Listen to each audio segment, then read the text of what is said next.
Hello. 3 ways to stop yourself from overthinking.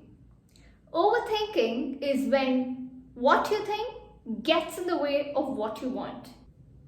We don't take action and time is getting wasted worrying about the problem.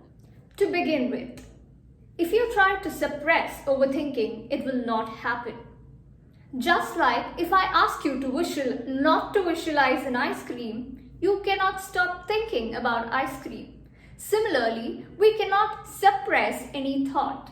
The more you try to suppress a thought, the more it would pop up. So what we do is set aside a scheduled time, say 5 minutes or 10 minutes, and think about your problems.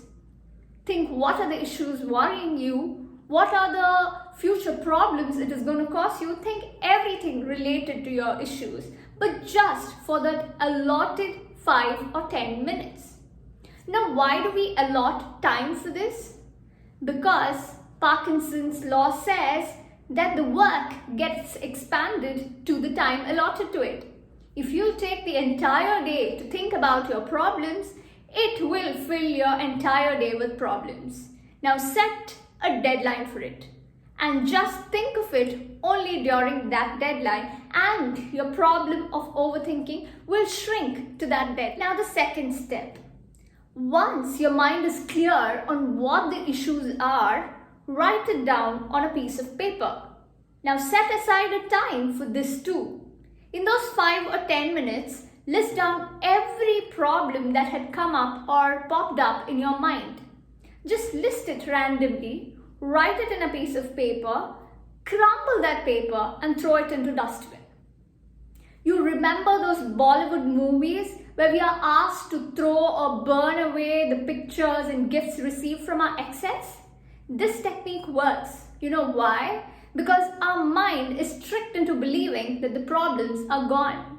Third step. Every time we take a decision or try to take a decision, fear creeps in. And this is all natural because it's our mind's job to make sure that we are safe, and that is why it incites fear in us. But fear is just an emotion. There are 2 ways you can cope up with fear. First way is to take it as a feedback. Whenever there's a fear, suppose you're preparing a presentation for tomorrow and your fear tells you, what if you mess up this presentation?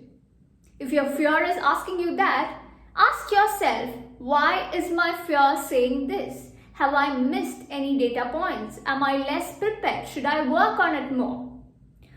Once you identify these issues, take action. Now, if you're already well prepared, you're sure the presentation is the best you can prepare, then you have another technique. That is, come up with a counter positive story for your fear. Your fear asked you, what would you do if you mess it up? Ask your fear, what would I do if I blow away the entire audience with my awesome presentation? Those were the 3 steps to avoid negative overthinking. Stay tuned for my next video to learn how to avoid overthinking in relationships.